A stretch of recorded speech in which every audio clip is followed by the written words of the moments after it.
We finally have our special guest in the building. With no further ado, let me just go ahead and bring him in here. Our guy, the Undertaker, Mr. new A&T head football coach, Mr. Vincent Brown. Coach, how you doing? I'm doing great. How are you all? Hey, Coach, you know what? Before this interview, I had jet black hair, and you see right now I'm stressed out because I didn't know where I didn't know if you was coming. If you was gonna give us a no show, but I see you here. Hey, first of all, it is a great honor for you to take your time to join this crazy little podcast we have. I know you are probably one of the, if not the busiest person in Greensboro right now with all the stuff you got going on. Saw you at the press conference, and putting everything together. But just thank you so much for joining our show tonight. Oh, my pleasure. I apologize for the mix-up. I'm not sure what happened there, but we got on. Gotcha. Hey, and these are two of my two co-hosts. First of all, I'm just like the neighborhood troublemaker. I'm a nobody, right? But I got two guys here who are A&T royalty. We got Doug Brown. He's a former A&T football player, and his dad is Ralph Brown, who's an A&T Hall of Famer. And then Craig Turner, the guy on the top right, he's the longtime insider. He was one of the first season ticket holders at Aggie Stadium, and he's also the president of the Greensboro chapter of the AAF. So you'll probably be seeing these guys a lot in your travels. But first of all, Craig, I think you had a question for Coach Brown. Yeah, Coach. Let me first say I'm glad. I'm overjoyed to see you at the helm of our program, and I know this whole thing has been like a whirlwind over the last few days. How do you? What have been the priorities for you? Given this is like your third day as head coach. Yeah, the first thing is to get to know the players. So yesterday, we had our first team meeting to talk about, our expectations and how we want to conduct ourselves, and really try to establish what the culture will be. This morning, I was over there at 5:45 for the 6 a.m. workout to watch the kids work out and run and lift and those things, and then in meetings all day, and then so really to get to know the players first and foremost, to put together a staff that will be representative of the things that I think we need to be in order to be a elite caliber football program in the CAA. Gotcha. And Coach, we were talking about your name, the Undertaker, and I said we were joking, said it's going to be a match made in heaven because we're Blue Death Valley. You're the Undertaker. You have that ominous connection. But you played your college ball at Mississippi Valley State, and that's, I guess that's where that name came from, correct? Correct. Yeah. Our radio broadcaster back then, a guy named Bo Brown, basically gave all of the guys that really played nicknames. So, Jerry was Jerry World Rice. Willie Totten was Satellite Totten. And then, I got the name Undertaker because he said when I hit people, I buried them into the ground. I can dig it. And we have a picture for nicknames around here too. So we might have to collaborate on some stuff, man. We're known for giving some nicknames. But Doug, man, Doug didn't get a chance to come to the press conference on Monday. I think he watched the video afterwards. But Doug, you had a lot of questions that you would have asked if you were there, right? Oh well, of course, man. But again, Coach, thanks for coming. Welcome to Aggie Land. We're glad to have you. Again, like Samaj said, I played at A&T and coached briefly, but my father played and coached there at A&T, and I'm one of those kids who grew up in the stadium under the bleachers, hanging out on the sideline. So I definitely understand what it's like to be a part of a coaching family and to have a family leader as yourself. And I hear how you talk about your family and how they talk about you as well. We also follow your family online and follow your daughter Raven. So to hear how your family talks about you, that says even more about the kind of man you are, just as much as your players and your coaches. But talk about what kind of led you to Mississippi Valley. Like I said, I grew up on campus, and going to a HBCU was second nature for me. I didn't see any other place that was better than A&T for me. But what led you to Mississippi Valley, all the way from Atlanta, Georgia? Yeah, back then, and I'm going to say back in the old days, recruiting was not like it is today. There's no social media.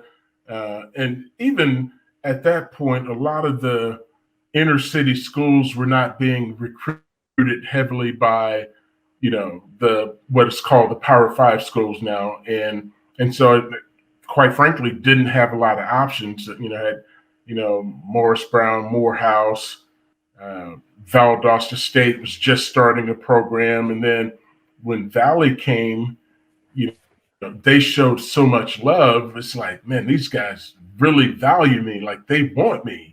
And went down there, and, Jerry was a couple of years ahead of me, and they were talking about, man, we got this guy who can catch a BB in the dark. He's like that, and we got a quarterback that's off the chains. And so, it was just a great fit, because I wanted to leave the Metro Atlanta area, and I didn't have a whole lot of other options.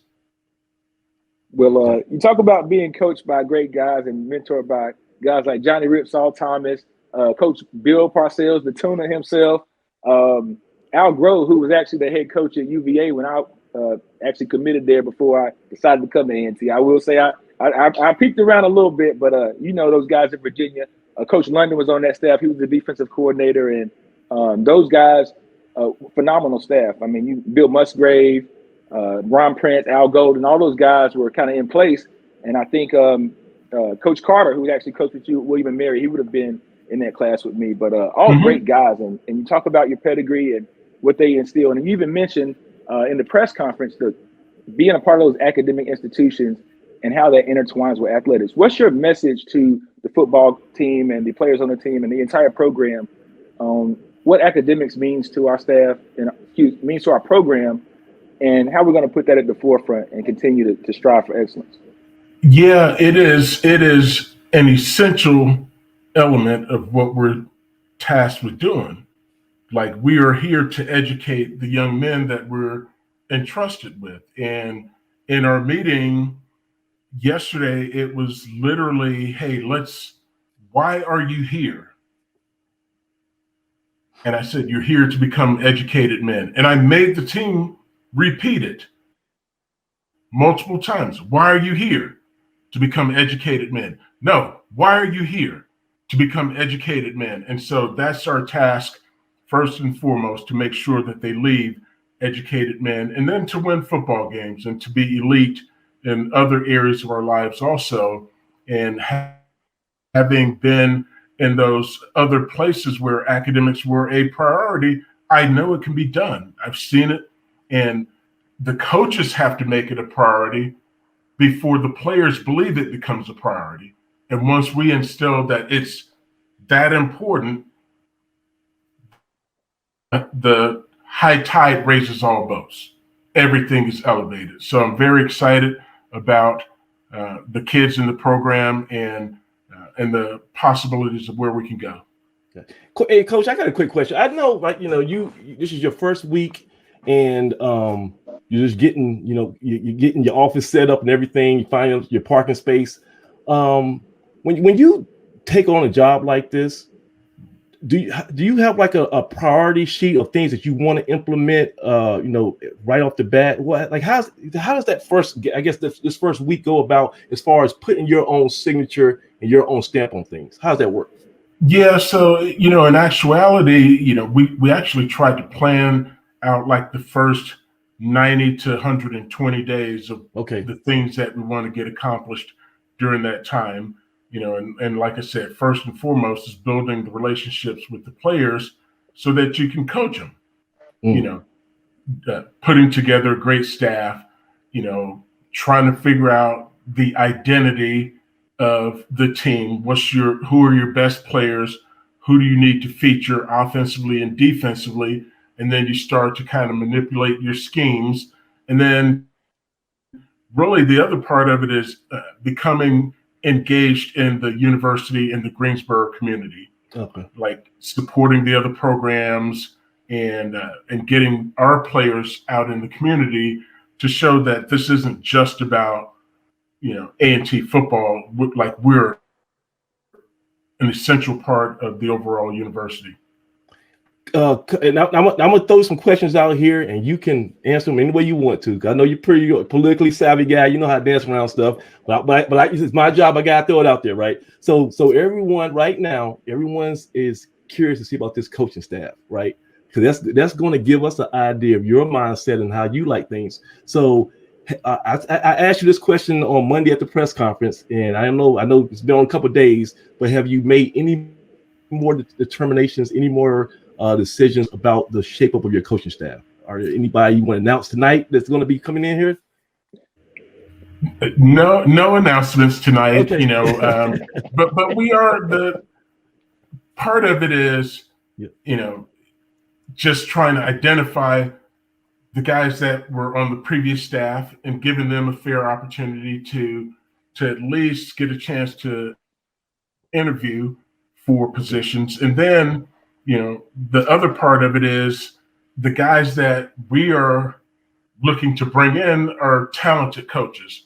And so other people want to talk to them also. So you're still trying to balance that piece. And I think you'll be happy with the end result. We're just unable to give you anything right now. So just to clarify, officially, you haven't brought anyone with you at this point from William & Mary? No one from the William & Mary staff, and no one from any of our prior places. But relationships matter. People need to know and share the vision of the head football coach, and that's one of the more overlooked aspects of putting a staff together, like people that share the same vision. And so we're going to work to make sure that we keep or bring in coaches that represent the values that we think are important in building the program. Okay, I got one more question. I'm gonna pass it over to you, Doug, after this. So you talked about, that was one of the questions everybody want to know about your coaching staff, and you're probably making something else. You know what, Coach? See, I can tell you like a real media savvy, social media guy.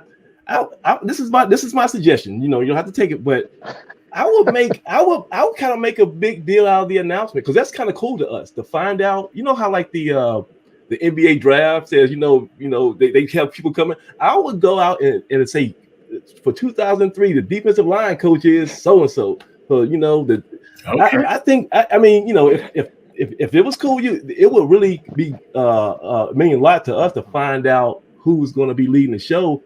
And like I told Earl Hilton at the press conference, we are as excited as a fan base as we've been in years. So you guys need to take advantage of that, and keep giving us meat, because we're ready for it. But yeah. But my other question is, as far as recruiting goes, I know that's a year-round thing. Are you, when you come and take a job, you started on Monday, but you probably was doing some prep work before then. Do you just kind of go off the existing board that's already been in place by your predecessor, or do you kind of have some stuff in your back pocket that you might have been, holding on to William & Mary? How's that work?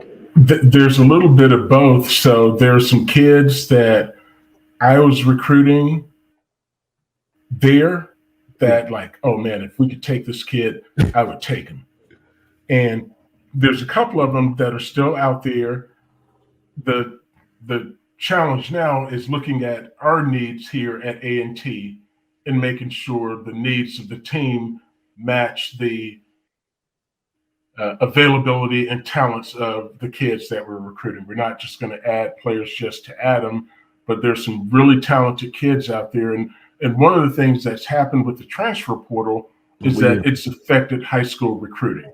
Yeah. A lot of really talented high school athletes are getting left out because a lot of teams are going with the proven collegiate talent. That and the pandemic and the portal are the two P words that's hurt high school kids these last couple of years, because the pandemic gave these kids in college another year, and they were taking another scholarship for another year, and then the portal obviously makes them leapfrog. So that's a tough deal.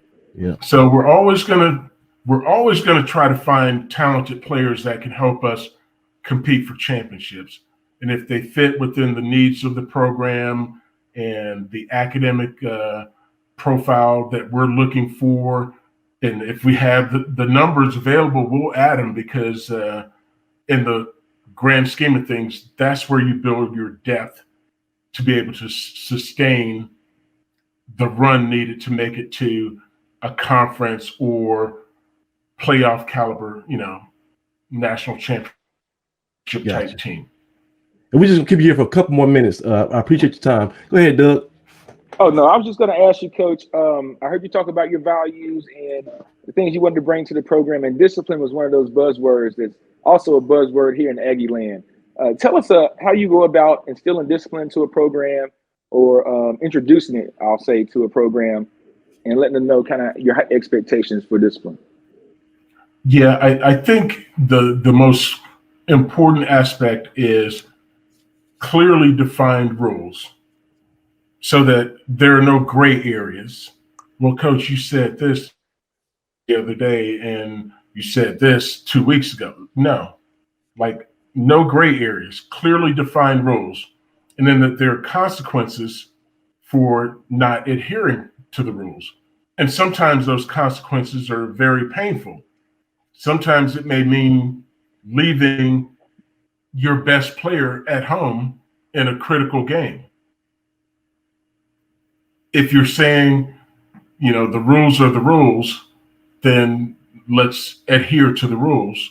And so I think once you establish what the boundaries are, what the rules are, and then what the consequences are for not following the rules, then everybody starts to become more likely to adhere to. And then the leadership of the team starts to put more pressure on the players themselves to, hey, man, we got too much at stake here for you to break the rules, for you to continue to do this.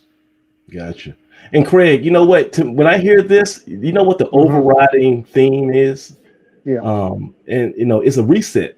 Not to saying that anything was, bad or anything previously. It's just that we get a new voice, a new perspective, and like it or not, when a new person comes to the job in the office, you're going to kind of sit up a little straighter, right? When you get a new boss, a CEO, you're gonna come to work 5 minutes earlier. You're not going to take so much of a long lunch break. So I think that's going to play a part too, Craig. What do you think?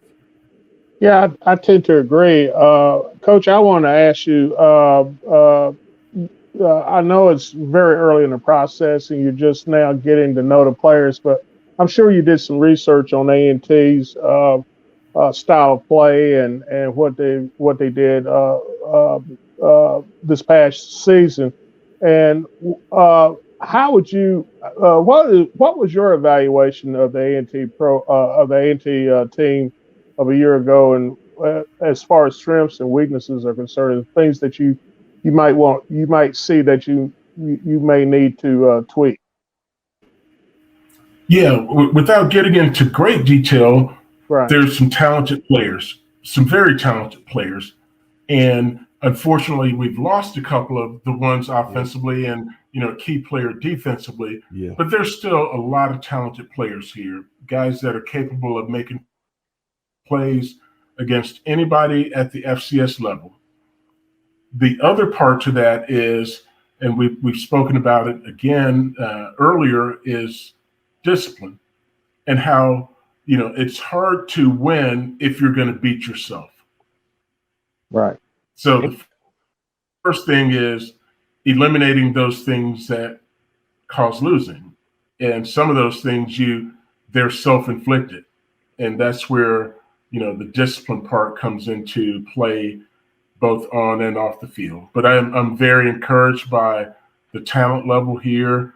There's some young guys that didn't play much last season that are very talented, and in the early signing period, I think there's a couple of kids that are going to be really, really good players, and then over the course of the next couple of weeks, we'll go out and supplement those kids that signed in December to try to make up for some of the gaps that we lost with kids leaving in the portal. Do you have to have your coaching staff solidified firmly in place before you can finalize your recruiting strategy? Do you have to have? You don't. No. As long as we have, a few key elements in place. Here's what we're looking for. Here are our needs, and here's the type of kids that I believe we need to be recruiting in order to compete at an elite level. We don't have to have the entire staff in place in order to do that. Does it matter that you have traditionally, throughout your career, been a 3-4 guy? Does that give us any idea on some types of recruits we might see? Are we gonna get some big nose guards in here to play that one technique? Yeah, the best coaches fit their schemes around their best players, and so there's certain principles that I believe in that apply regardless what scheme you play, whether you're 3-4, 4-2-5, 4-3, 3-3 stack. There's certain principles of how you play football that are universal, and as long as you apply those principles and tailor the defense or the offense to fit the talent that you have, most of the time you're going to be successful. So there's a chance we might still see a 4-3 defense in Aggie Truist Stadium this year. There's a chance. There is definitely a chance. Okay. If you go back and look at what we did at William and Mary, we were actually a lot more 4 down than 3 down. So okay, but we are multiple in what we do. Gotcha. And one more question. Go ahead. Go ahead, Dirk. Well, Craig, no. Coach, one of the things that us fans, we love shiny new stuff, shiny new toys, right? And so when we enjoyed that whole press conference because it was like pomp and circumstance. We had the balloons, we had you on the podium, Chancellor Martin, Earl Hilton. We love all that stuff. So, and one of the things that Earl said during the press conference was that there was some assurances made about some investments to the infrastructure, to facilities that were going to take place in the long term and the short term. What are some immediate things that we can expect to see at A&T that you're going to help bring about in the short term? Like a new locker room, we're going to get some new uniforms. But give us one thing that we can look out for in the next couple of months that we should be able to see that's new here. Yeah, I think, most everything that we talked about is about enhancing the student athlete experience. Okay. And making things better for them. Okay. Yeah. So they'll get the bells and whistles. They'll see all that stuff first and foremost, and that can come in different ways. I think some people are talking about like nutrition, maybe enhancements with the nutrition process. That could possibly be something. Sure. Gotcha. And Coach, are you a proud homeowner? You have like a yard at your current establishment, your current house? We do have a yard. Okay. And I'm assuming it's probably a fescue, maybe. What region are you in? How's your grass at your house? Pretty nice. Yeah, it's fescue.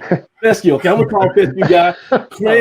Craig's a tall fescue guy. I know Doug. He's tall fescue because in this region, that grows better.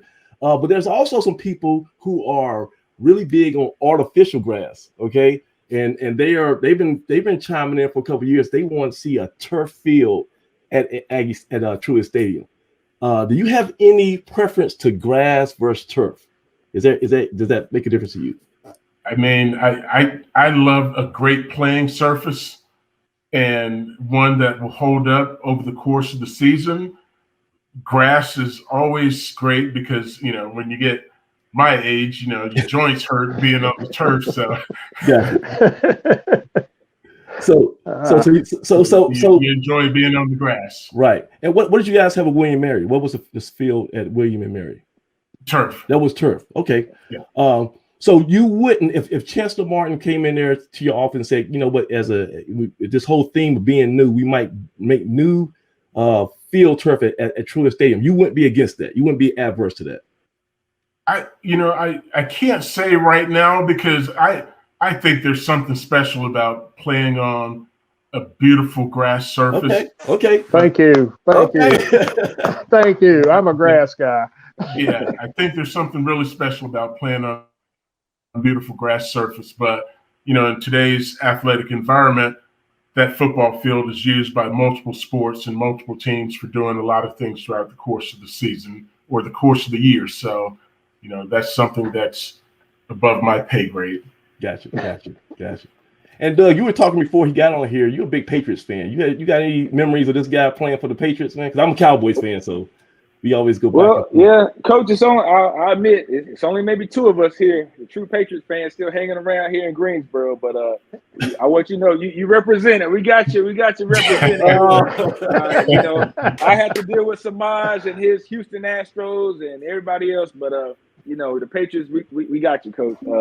Between you and Troy Brown, we got a nice little Brown thing going on. But tell me, what memories do you have of not only playing for the Patriots, but your time in Mississippi Valley? Give us a memory or something you have from your old Rolodex of playing, and maybe a great play you made or a great moment that you can remember that still sticks around in your mind.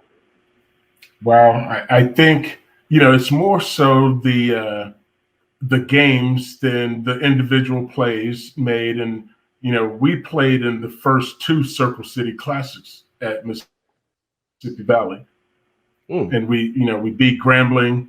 And we beat Tennessee State in the first two Circle City Classics. And so those are lasting, and fun memories. And then, when we go back to the Patriots, I remember, back during the early 90s, the Buffalo Bills were the most dominant team in the NFL. They went to 4 straight Super Bowls, right? And so the time that we went into Orchard Park and beat them was really kind of special, because it kind of signaled the end of this dominant, team that has dominated the AFC for the last 5 or 6 years. And here comes this, basically new upstart, Patriots team that came along to change things. What's a Bill Parcells? What's a story or something some advice he gave you that still resonates? There's a story he would tell when his high school coach talked to one of the coaches on his staff, and it was literally, "Did you go over this with Johnny?" "Yes, coach. Went over it 100 times with him." "Well, you didn't go over it enough because he didn't get it." And that has always kind of stuck in my mind. Like, you got to make sure that the player gets it. You may think you've gone over it enough, but you got to make sure that they get it. Gotcha. And Vince, Coach Brown, you've been so gracious with your time. Thank you for coming, especially on we got our signals mixed up. Probably my mistake, but thank you for jumping on the lines when you found out we were still doing the show. Corey, you got anything less? One more question for Coach Brown? No, I think that this about covers it for now. I'd like to touch base with you again, Coach, as we get get towards National Signing Day and start getting ready for spring practice. Perhaps we can have you back. I definitely want you at our next when it's convenient for our next AAF meeting here in Greensboro, because I know the folks, my folks with the Aggie Athletic Foundation are just chomping at the bit. Excited about your coming on board and all the exciting things. Looking forward to the CA season this fall. Absolutely, looking forward to it. Because have you heard that expression, catching lightning in the bottle? We're like lightning right now. We're so excited. This fan base is, I'm talking about to a man, everybody, 100%.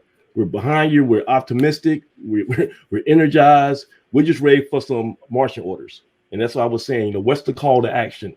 What do we need to donate? Where do we need to go? We need to start buying some T-shirts or whatever. So you guys come up with a plan. Let us know, because I say this is the best time to strike, because you got a whole rabid fan base that's totally right behind you. Bill, you got anything else you want to ask Coach Brown? Oh, no, Coach. I just want to ask you, do you remember when the Aggies made the trip down to Itta Bena, Mississippi to play Mississippi Valley? I think it was 85, 86 maybe. Yeah, so I was reminded of that today by Mike McMillan, and and I was like, Sure. well, I remembered a little differently, but my memory may be fading, so I absolutely do remember. Yeah, that's good stuff. Good stuff. And Coach, like we could be here for like 8 more hours. I want to ask you so many questions, but I'm very respectful of your time, and I want you to come back. Well, we definitely want to set this up again. But just lastly, we are a fan site, and I don't know if you heard about us. Probably all true. Unfortunately, it's all true. We're passionate, but we're outspoken. I promise you, at some point in the season, I'm gonna get mad at a play call you made or something. And I'm gonna get on Twitter. I'm gonna say, I don't understand what Coach Brown's doing. It was, But I tell you though, these guys they'll vouch for me. I'm a loyal person, and I appreciate you taking your time. You didn't have to come on our show, especially the first week, but you did. So I'm indebted to you, really. And I want to do whatever I can with this platform of ours to support you. I know you're very astute with social media. You're the first A&T football coach who has ever managed their own social media accounts. You're the first one. Oh wow. Yeah. Maybe I need to get somebody to manage it for me. No. I'm saying they didn't have any. No one else had one. They didn't have a Twitter or Facebook or anything. So you're like the first one that's actually putting out stuff every day, and we love it. And we're going crazy about that. Finding out what you. So don't take that lightly. If you want to put out a message to the fan base, put that on social media. We'll see it and we'll react accordingly. And I know you appreciate the media because your daughter Raven Brown is a big time anchor. Was she in Virginia? Excuse me. Well, she's moving to Virginia. She's in Rochester, but she starts in Virginia next month. Next month she's going to Richmond, right? Yeah. Right. Yeah. So we've been doing our research. Yeah. And so you're first and foremost how important communications are, messaging is. You're sensitive. Your daughter's in that whole field. So we're expecting this to be just a new tremendous beginning. That's like I said, it's a reset, and we look forward to everything that you bring to the table. If you need anything from us, like I say, don't hesitate to reach out. If we can do it, we'll do it. Don't take anything that is posted on our platform, personal, whatever. We got a bunch of you saw Monday at the end of that press conference. You got a taste of what a little bit of that crazy cousin that everybody has in their family. We got a bunch of those at BlueDeathValley.com. So just give you a heads up. Well, I have thick skin, and I've been in it long enough to know that you're going to take some shots. So right. We appreciate your support, and thank you all for having me on. Thank you so much, Coach. Appreciate it, Coach. Go ahead and enjoy the rest of your night, and thank you again. And I know it's been a whirlwind, but whatever is next, let us know, because we are just chomping at the bit to find out. And I know recruitment's coming down pretty soon next month. So good luck with that. And once again, thank you so much, Coach. Yep. Thank you all. Aggie Pride. Appreciate it. Aggie Pride.